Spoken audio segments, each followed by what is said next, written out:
on, good people? Welcome to episode 3 of Relationship Rewind. I'm Jason Hairston. And I'm Ron Broussard.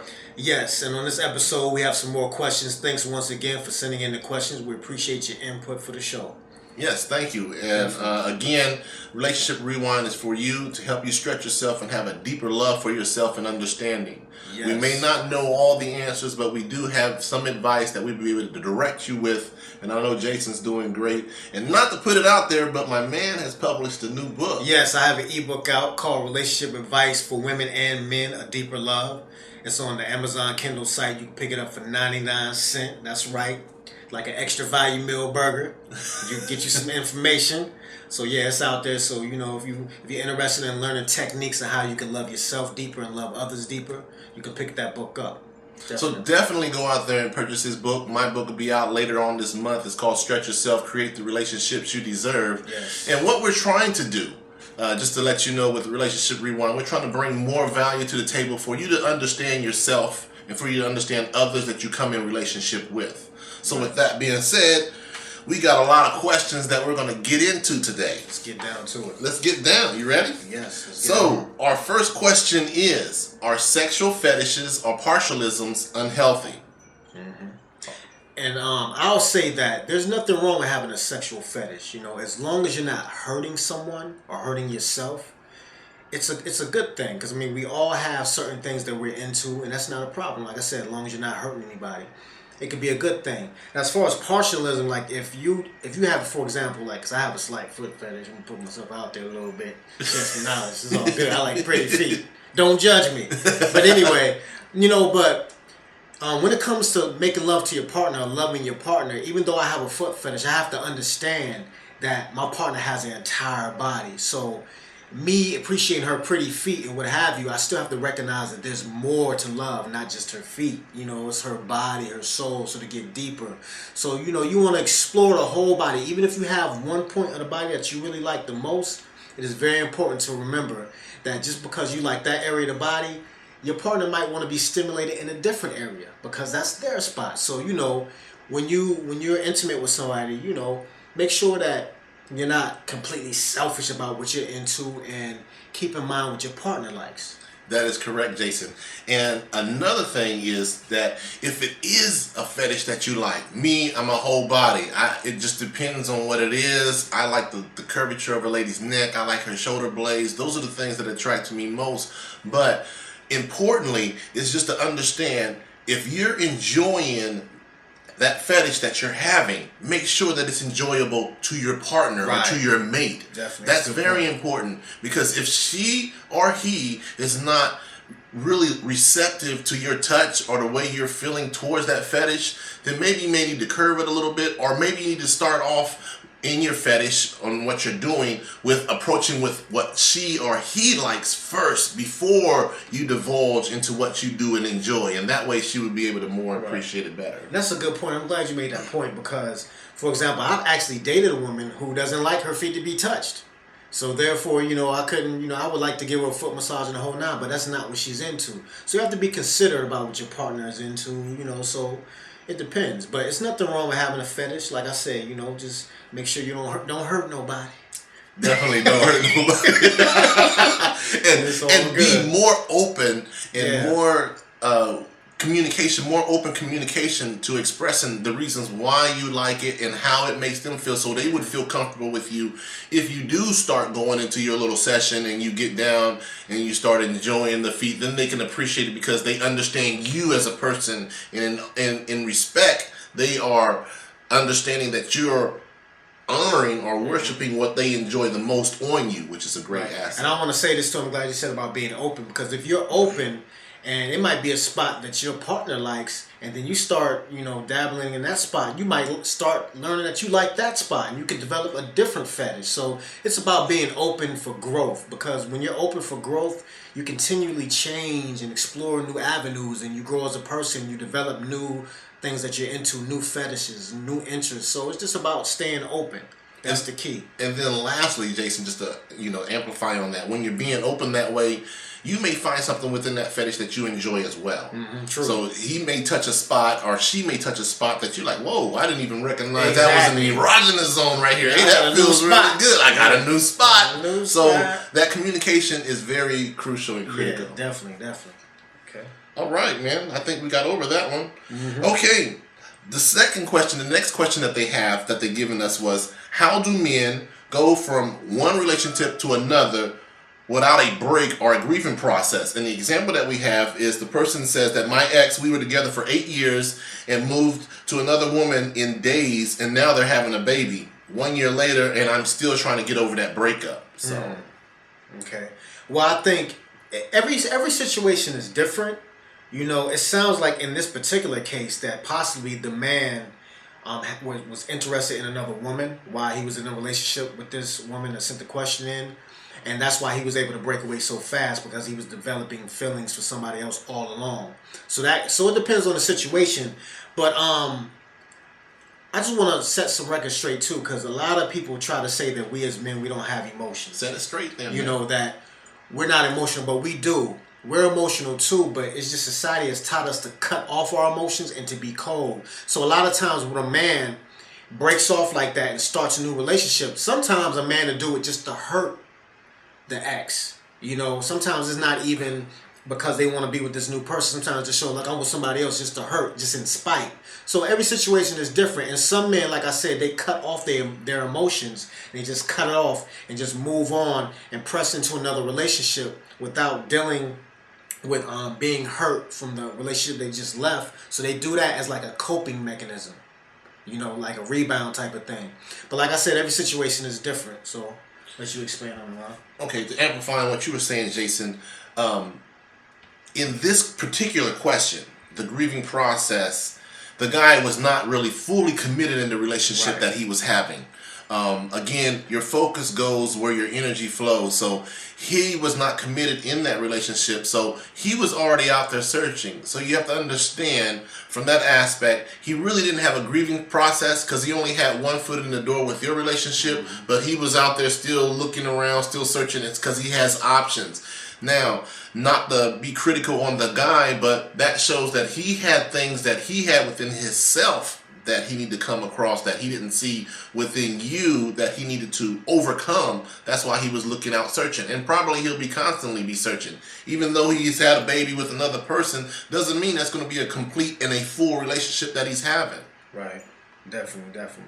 So, and I want to say this too.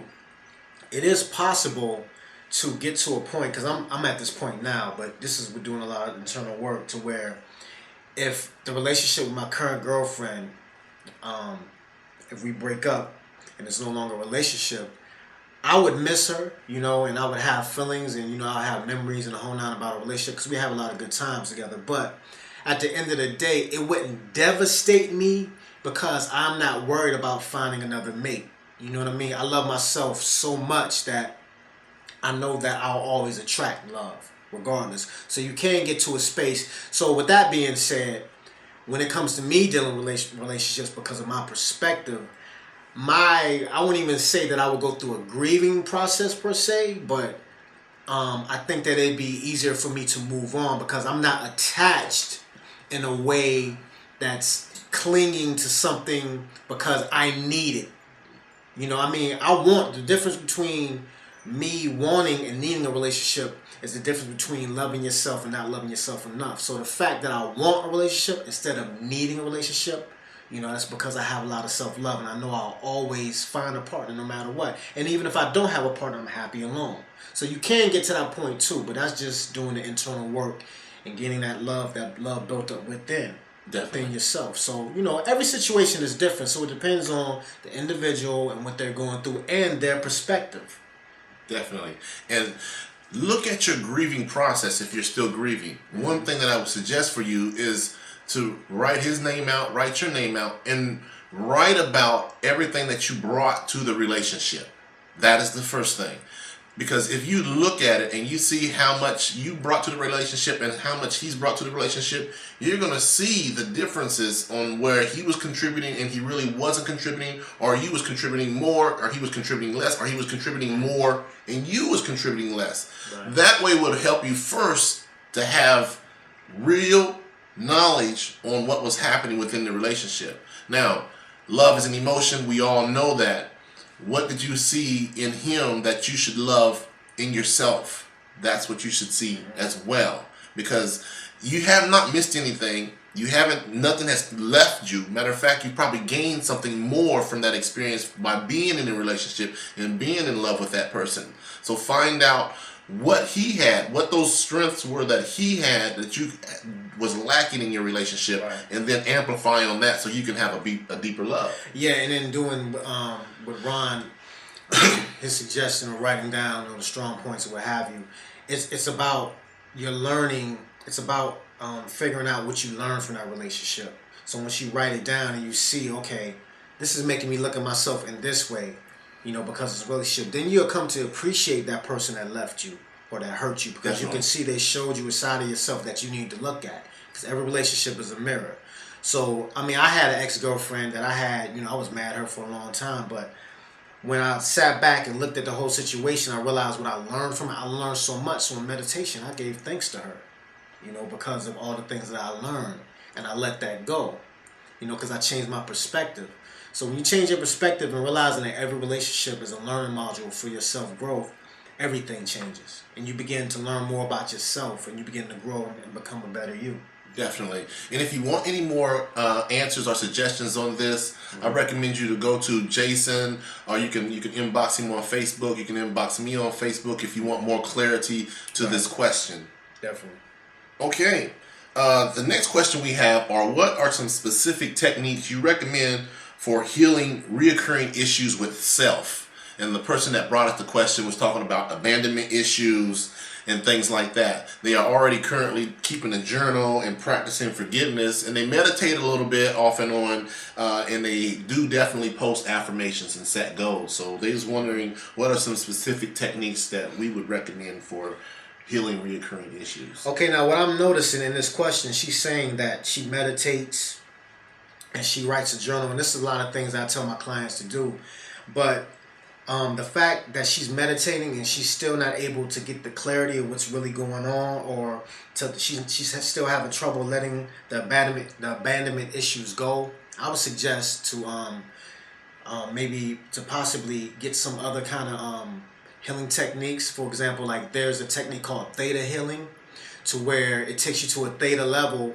and you go into this level and you're able to subconsciously reprogram your beliefs. Because sometimes our beliefs are so deep within our subconscious that just doing meditation and doing journals is not enough. So you have to go deeper, because it's so deeply embedded to your subconscious. So that's one way. Theta healing is a method you can use. I know of one theta healing practitioner here in Atlanta. I'll put her information at the end of the clip. And also pranic healing is another way you can sweep out, energy and help clear. Because issues and everything that you have within you it's like balls, it's like energetic blockages within you. So you can help clear those things out. So pranic healing and theta healing, I think, is something that can help dig a little deeper to help clear those things out. Definitely. And to amplify what Jason was saying, the meditation off and on. Now you have to understand, first of all, we both want to congratulate you for even taking the time to self-search for yourself. That is very crucial, and we are proud of you for doing that. Definitely. Now, there are some issues that you must understand about meditation. Meditation is where you're just listening to your mind and what's going on inside your mind. So if you're listening to what's going on inside your mind, not trying to deter those thoughts from coming through, but letting those thoughts flow through, then after your meditation, you should write down some of the things that are in there that you're working on, or that's coming up in mind at constant. Now, keeping your journal, very important, great thing. One recommendation, just to tweak it just a little bit. Whatever issue that you're having, you need to write that issue out. I can tell you on a personal example, I had an issue with my dad. And one of the things that I was doing the same thing. I was reading, posting affirmations and things like that. And it just came down to me just addressing the issue. So what happened was I just wrote down what I was feeling.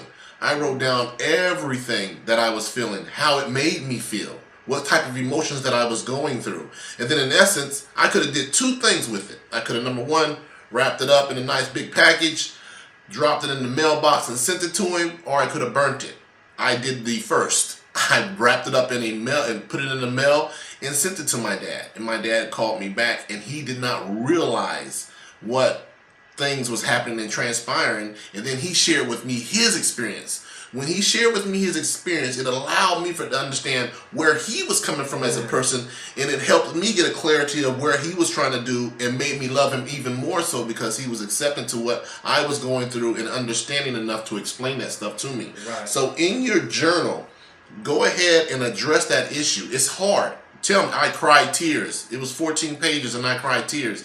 It's a hard issue, but write down everything when it made you feel. It made me feel angry because of this. And then go back over it and read it so you can have some understanding and clarity first with the issue and what the points are. And then you can meditate on it and come to some type of resolution. And also I want to say that forgiveness is a process. It's not going to happen overnight. Sometimes the pain is so deeply embedded that it takes you have to keep forgiving and forgiving and forgiving the people that have hurt you until it becomes lighter and lighter. The burden of it becomes lighter and lighter. So it's a process sometimes. It doesn't happen overnight. Because you have to feel it in your heart when you really forgive somebody. So just keep forgiving and keep doing it. Keep writing in your journal. And over time, it will get better and better.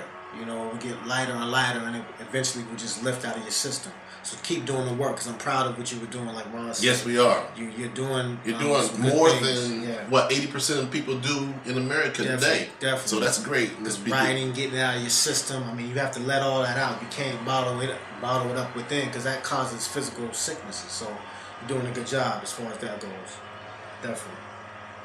And again, if you have any other questions, feel free to inbox Jason. Feel free to inbox myself. Definitely. I think Jason will put something on the end of this clip so that we can give you some more clarity and some more techniques and tips to help you to make sure that you do help you further you trying to get over those issues that you're currently working with. Right. And as I said, currently working with, because you'll be over them soon. Definitely. Keep doing the work. All right.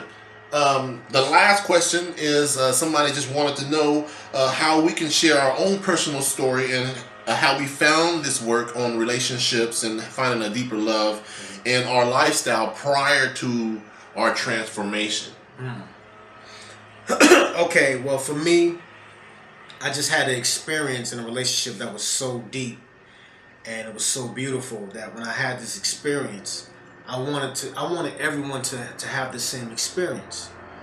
So this is why I'm so passionate about helping people find a deeper love and helping people stretch themselves, become a better you. Because when you become a better you, that's how you find a better love and you have better relationships. So I'm very passionate about people experiencing what I've experienced. And that's what it's all about, because I believe that sharing wisdom, when you learn something and you get wisdom, I think that it's the only right thing to do, to share that wisdom. That's the only right thing to do, to give. To fully live is to fully give. So that's what a deeper love is all about. That's what Stretch Yourself is all about. So that's why I'm so passionate about doing this work. It's just from my own experiences. And I'm speaking from experience. I'm not just speaking from something I memorized from a book. These are techniques that I use. And these are techniques that I continue to use because I am still learning as well. Definitely. And this experience that I had, I think I told you a little bit about it with my father. Now, I have 4 sisters. And so with that understanding, I did not understand why my dad paid more attention to my sisters as opposed to me. So I was always that person that was trying to gain that affection and trying to gain that attention from my dad. Of course, I was getting that unconditional love from my mom. My mom was the whole persona of love. And I think that's the basis of everything that I have that resides within me. But to translate that outside, when I was going out there and I was having relationships, I wasn't the best guy. I'm going to let you know, I was not the best guy out there. I had many relationships, and I loved each and every one of them in that relationship in the aspect of where they related to me and not what I was bringing to the relationship. Now, with that being said, I was meeting women that were hard to please. And what I mean by hard to please, I don't care what I did, they was always wanting more. And when I peeled the onion back, I realized that I was mirroring those same women behind my father, trying to gain that attention from him. It was reflected in my relationship. So with that being said, my mom always told me, to look within yourself to find out fault in any relationship. So with that basis, concrete foundation that my mom gave me, I looked within. I started doing some soul searching, and what I came to find out, if you lined up 100 women in front of me, I would pick, and they had one good one, I would pick the worst one out of that whole bunch, and they would do me wrong. And so I had to change what I had within inside and attract the relationship that I wanted by first reflecting it within myself with those attributes and the values that I've had. And with that being said, that's how I started learning. That's how I attracted my wife into my life. That's how I attracted this whole thing that I have now. And it's the basis of actually what I write Stretch Yourself about. It's about creating the relationship that you reserve. And it's kind of a spin-off because it's saying creating the relationships that you reserve has to start from within first. That deeper love that Jason speaks on in his relationship book has to start within yourself first. So when it starts within, you resonate that energy outward, and it attracts all those opportunities and all that relationships that you want to have and deserve in life, because you are meant to be abundant in every aspect of your life. Definitely. And as far as me too, I'll go a little deeper about how I got into this work, because before I started doing this on a professional level, my friends would always call me for relationship advice. I was on the phone 3 or 4 hours at a time with friends. They, Jay, what should I do? You too? Yeah. So, so it was just natural for me to progress into this on a professional level, because I was doing it already, all along. I've been doing it for years. Talk to my friends about, relationship situations and giving advice and suggestions, things of that nature. So it was just a natural progress. Yes. And understand, Jason and I, we practice everything, the processes that we're working with, even today. Again, we say we're not an expert on anything. We are seekers of knowledge, and then we are truth spreaders. We spread that truth out so everybody else can elevate their conscious level to that same level and have that deeper love for themselves. Definitely. All right, man. So I guess that was good, man. I was liking that one. Yeah. Man, hey, thank you guys for the questions. I'm feeling the energy, definitely feeling the love. And so we'd like to thank you and be on the lookout for our next episode. We look forward to connecting with you guys. We appreciate all the love and support. This is Relationship Rewind, episode 3. And we out of here. Peace. Peace.